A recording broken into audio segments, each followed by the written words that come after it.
Ako si Roberto Reyes. 45 anyos na ako, at hanggang 10 buwan na ang nakalipas. Akala ko ay alam ko na ang lahat ng dapat malaman sa buhay. Nagtatrabaho ako bilang project manager sa construction sa Quezon City. Kumikita ng matatag na 4.2 milyon kada taon. Hindi masyadong malaki, pero sapat na para komportable kaming mag-asawa ni Victoria sa aming simpleng 3 silid na bahay sa Project 4, sa tapat lang ng Anonas. Kami ni Victoria ay 8 taon ng kasal. Maganda siya, ambisyoso, at galing sa mayaman. Yung klaseng old rich sa Forbes Park at Dasmariñas Village. Ang pamilya niya, ang mga Wilson, mga Villafuerte pala, ay hindi kailanman naisip na karapat-dapat ako para sa kanilang prinsesa. Malinaw na malinaw nilang ipinaalam. Yan nang ipinipilit nila akong pumirma ng prenuptial agreement bago kami ikinasal noong Disyembre 2016 na. It's just to protect family assets. Sabi ng papa ni Victoria na si Don Carlos Villafuerte sa opisina ng abogado nila sa Ortigas. Walang personalan, Roberto. Business lang. Pumirma ako nang walang masyadong iniisip. Ang pag-ibig ay nakakapagpabobo talaga. Sobrang in love ako kay Victoria. Simple lang naman ang prenup sa paningin ko noon. Kung ano ang sa kanila pa rin. Kung ano ang sa akin pa rin. At lahat ng mabibili o mapanalunan natin habang kasal ay ituturing na conjugal property. Simple lang diba? Kung mahilig ka sa kwentong malamig ang paghihiganti at puno ng twist, i-like mo tong video at mag-subscribe na sa channel ngayon din. May bagong-bago at hindi pa na ilalabas na kwento dito araw-araw. Bawat isa mas matindi pa sa nauna. Sa loob ng 8 taon, matibay ang pagsasama namin. Hindi kami mayaman, pero masaya kami.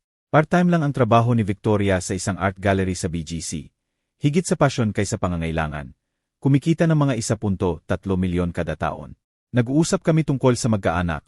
Baka bumili ng mas malaking bahay balang araw. Normal na bagay ng mag-asawa. Hanggang isang Martes ng umaga noong Oktubre 2024, biglang nagbago ang lahat. Si Victoria ay payhong-payhong numero ang nilalaro sa loto sa loob ng maraming taon. Mga birthday at anniversary sa pamilya.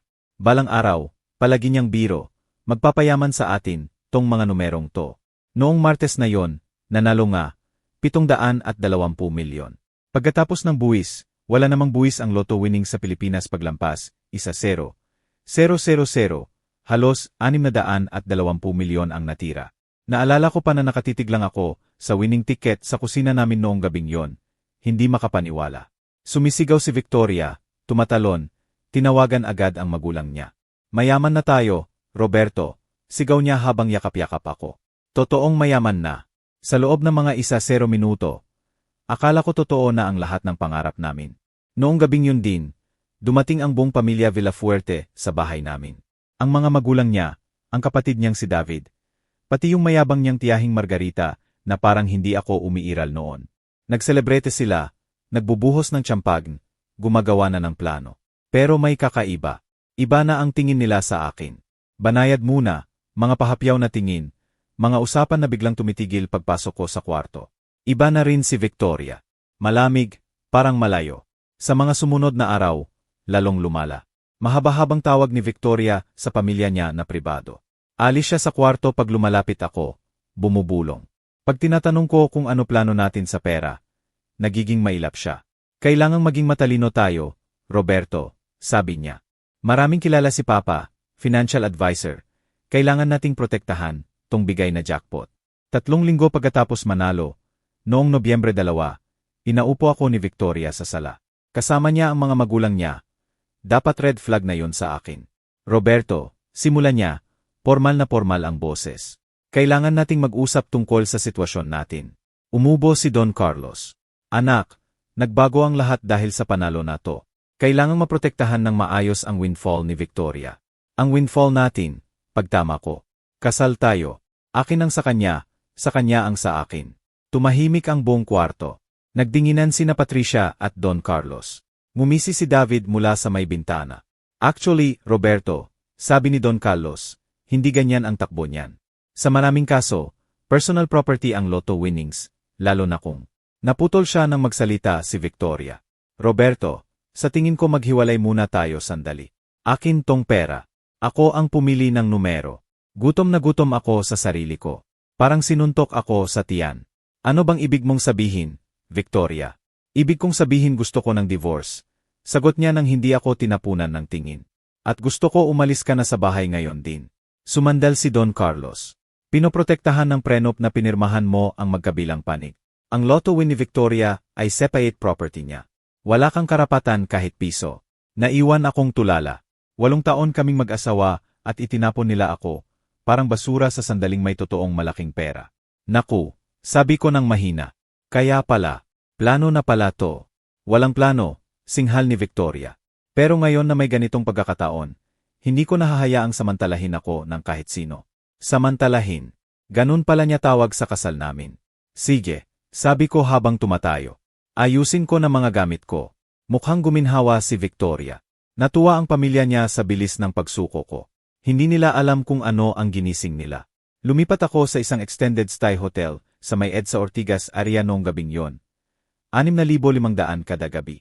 Pero imbes na malungkot at magmumukmok, may ginawa akong hindi nila inasahan. Tumawag ako ng abogado. Hindi basta abogado, tinawagan ko si Ate Jaime Hontiveros, isa sa pinakamagaling na divorce lawyer sa buong Metro Manila. Naririnig ko siya sa mga katrabaho ko na nagdaan sa magulong hiwalay. 35,000 ang consultation fee niya, pero sulit na sulit. Emar Reyes, sabi niya kinabukasan sa opisina niya sa Ayala Avenue. Ikwento mo nga sa akin yung prenuptial agreement na yan. Inabutan ko siya ng kopya na itinago ko sa filing cabinet sa bahay.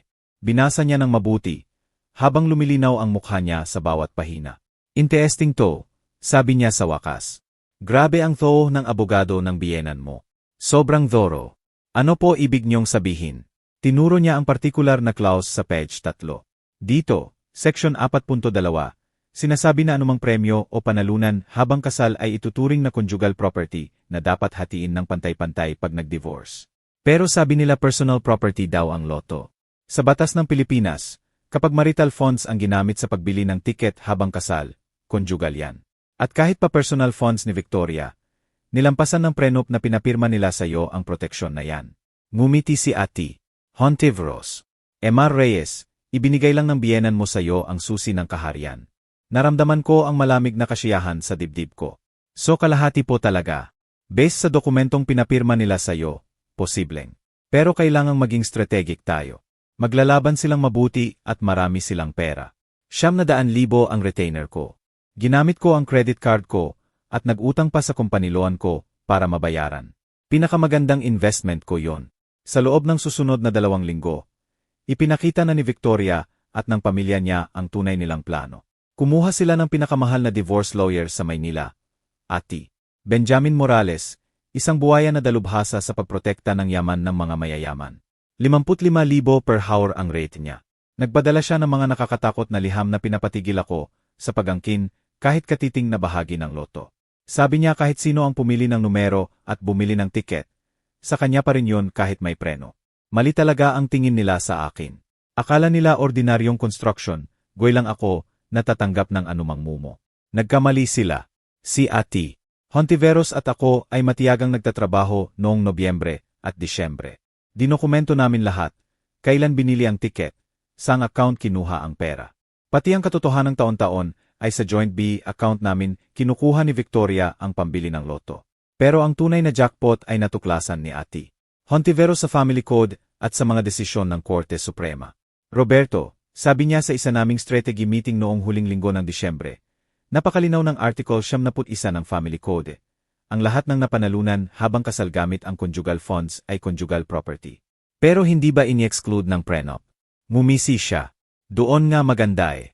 Ang prenup na pinilit nila sa iyong pirmahan ay lalo pang nagpatibay sa claim mo. Sinabi nila mismo na YNY prizes or winnings are conjugal. Sobrang takot nila na baka kunin mo ang kanilang family money. Hindi kaya nila naisip na maibibigay pala nila sa iyo ang susi sa future jackpot. Samantala, nagwawala si Victoria sa luho. Bumili siya ng bagong Mercedes-Benz GLE worth 8.7 milyon noong Nobyembre. Mga designer clothes. Nag-down payment sa isang kondo sa Rockwell worth 42 milyon. Puno ng litrato ang Instagram niya sa mga mamahaling restaurant tulad ng Toyo Eatery at Gallery BY Chel. At shopping sa Shangri-La Plaza at Greenbelt 5. Gastos niya ang pera natin na parang bukas na ang mundo. At ang social media pa ang nagdo-document. Nagsimula ang totoong labanan sa korte noong Enero 2025. at 25. Si Ati Morales ay agresibo agad. Nag-file siya ng motion to dismiss. Sinabing gold digger lang ako na sumasakay sa legal loophole. Sa unang hearing namin sa Quezon City Regional Trial Court Family Court noong Enero 15, confident si Morales. Nagmamayabang siya sa kanyang 180,000 na suite, nanlalait sa mga opportunist spouse. Your Honor, sabi niya, sinusubukan ni Emar Reyes na kunin ang kalahati ng premyong napanalunan ng kanyang asawa sa pamamagitan ng sariling swerte at intuition. Ang tiket ay binili ni Emares Reyes gamit ang sarili niyang pera at numero mula sa mahalagang petsa ng kanilang pamilya. Malinaw na separate property ito. Si Judge Patricia Henson ay matiyagang nakinig. Kilala siya sa pagiging patas at masinsinan. 18 taon na sa family court. Tumayo si Ati Hontiveros. Your Honor, napakalinaw ng batas at lalo na ng prenuptial agreement na pinilit ng kampo ni Emares Reyes na pirmahan ni Emar Reyes noong 2016 na anumang premyo o panalunan habang kasal ay conjugal property. Tumawa si Morales. Ang clause na yan ay para lang sa maliliit na casino winnings o raffle, hindi 720 million jackpot. Ang nakasulat po ay any prizes or winnings. Your Honor, sagot ni Hontiveros ng mahinahon. Walang limitasyon sa halaga. Humingi ng kopya si Judge Henson ng lahat ng dokumento. Na-adjourn ang hearing ng 2 linggo para pag-aralan niya. Galit na galit si Victoria. Narinig ko sa mga common friends na sinisigawan niya ang mga magulang dahil sa preno. Nagsimulang magpanik ang buong Angkan Villafuerte. Sinubukan nilang makipag-ayos sa labas ng korte noong unang linggo ng Pebrero. Tumawag sa akin mismo si Don Carlos. Una sa loob ng 8 taon. Roberto, maging reasonable naman tayo, sabi niya. Mag-aalok kami ng 62 milyon para umatras ka ng malinis. Mas malaki pa yan sa nakita mo sa buong buhay mo. Pag-iisipan ko po, sagot ko. Kahit alam ko na ang isasagot ko. Makalawa pa, si Victoria mismo ang pumunta sa hotel ko. Pagod na pagod ang hitsura niya. Stress. Roberto, please, pakiusap niya. Maayos natin to. Natakot lang ako. Napuno ako ng pamilya ko. Natakot saan, Victoria?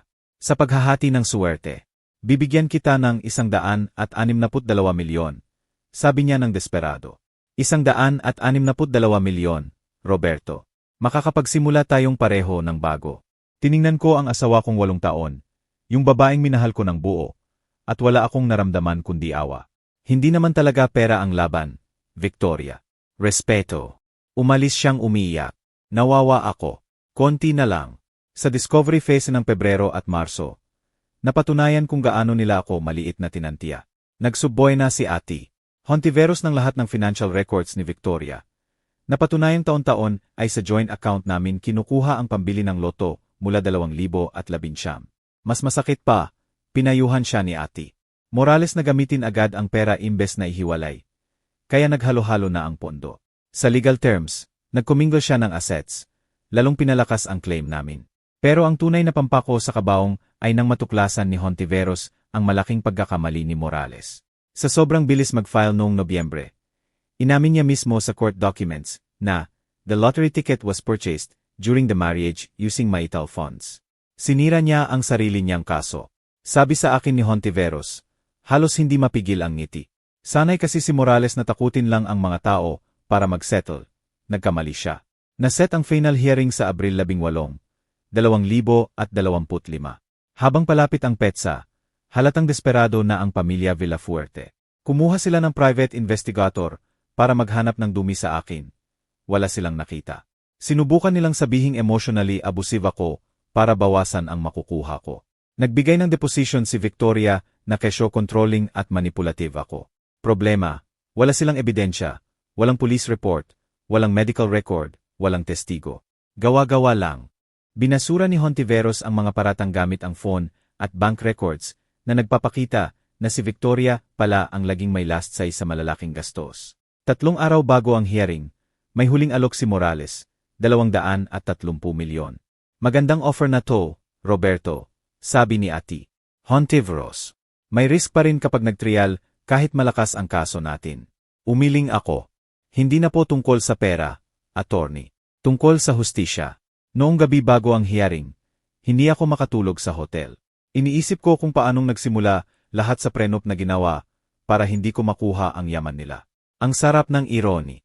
Ang sariling kasakiman at paranoia nila ang magiging sandata laban sa kanila. Buong buhay nila, nilait nila ang mga tulad ko, mga manggagawa na pinagpapawisan ang pera. Akala nila dahil mayaman sila, mas mataas, mas matalino, mas karapat-dapat sila. Kinabukasan, matututo sila. Abril 18, madilim at maulap, tipikal na tag-init sa Maynila. Suot ko ang pinakamagandang suit ko. Yung navy blue na binili ko para sa kasal namin, 8 taon na ang nakakaraan. Di ko napigilan mapangiti sa irony. Puno ang QCRTC, kumalat ang balita, may mga taga-abs si Ben at GMA sa labas. Construction manager laban sa milyon-milyong loto. Naging human interest story na. Si Victoria kasama ang pamilya niya sa kabila ng courtroom, maputla at kabado. Bulong ng bulong si Morales, siguradong pinaghahandaan siya. Umupo si Judge Henson ng eksaktong 9 oras for the case of Reyes. Yes. Reyes, civil case no 2025 FAM negatibo 000147. Ati. Morales, opening statement niyo po. Tumayo siya ng mayabang pero napansin ko, nanginginig ang kamay niya. Your Honor, ang kasong ito ay tungkol sa isang asawang puno ng ganting hinahangad kunin ang perang wala siyang kontribusyon. Si Emares Reyes ang pumili ng numero, siya ang bumili, siya ang nanalo. Si Ati. Hontiveros ay nakaupo lang, nagsusulat sa yellow pad, relax na relax. Nagdagal si Morales ng 20 minuto. Paulit-ulit na personal property daw ang loto. Hindi saklaw ng prenop ang ganitong jackpot, at gold digger ako. Tapos na siya. Tumingin si Judge Henson kay Hontiveros. Ati. Hontiveros. Dahan-dahan siyang tumayo. Your Honor, napakasimple po ng kasong ito. May prenuptial agreement na pirmado noong Disyembre 2016 na nagsasabing anumang premyo o panalunan habang kasal ay conjugal property. May family code na sumusuporta. May ebidensya na marital funds ang ginamit sa ticket. Tumingin siya ng diretso kay Morales. Hiniling ng kampo ng respondent na balewalain natin ang sarili nilang kontrata dahil lang ayaw nila sa resulta. Nakakabaliw sa parte ng ebidensya para sa kampo ni Victoria. Ipinakita ni Hontiveros ang bank statements mula 2019, 2024 na nagpapatunay taon-taon ay sa joint account ang loto. Ipinakita ang kumingling. Pati resibo mula sa 7-11 sa may EDSA Kamuning kung saan binili ang winning ticket noong Oktubre 8, 2024, 3 oras 47 minuto gamit ang joint debit card. Mahina ang cross-exam ni Morales. Sinubukan niyang sabihing intention, daw ni Victoria na ihiwalay. Pero sabi ng batas, kapag nahalo na ang pera, wala nang intention. Tapos dumating ang pinakahihintay ko. Binasa ni Hontiveros mula mismo sa feeling ni Morales noong Nobyembre 18, 2024. The lottery ticket in question was purchased during the marriage with funds from the marital estate. Namutla si Morales. Misstatement po yun. Misstatement na pirmado nyo at isinumate sa korte under penalty of perjury. Opo, sumandal si Judge Henson. Ati. Morales, sinasabi nyo bang nag-file kayo ng maling dokumento? Hindi po, Your Honor. Nagkamali lang po ako ng termino. Your Honor. Putol ni Hontiveros, ang sariling feeling ni Ati. Morales ay sumusuporta sa posisyon namin. Inamin niya mismo na marital funds ang ginamit. Mukhang sasuka na ang pamilya Villafuerte. Pinagpapawisan si Don Carlos sa mamahalin niyang polo. Umiling-iling si Patricia. Si Victoria naman ang umakyat sa witness stand. Na-coach siya ni Morales pero halatang kabado. Emares Reyes, simula ni Hontiveros sa cross-exam. Sinabi niyo na intensyon niyo talagang ihiwalay ang lotto winnings. Tama po ba? Opo. Kung gayon, bakit niyo po idineposito ang buong 620 milyon sa personal checking account niyo, sabi na ginagamit niyo ring pangbayad ng marital expenses? Natulos si Victoria. Kasi, kailangan ko po ng ilalagyan. Mayroon po kayong separate account sa Union Bank, di po ba? Account na hindi po na-access kahit minsan ng asawa niyo. Opo.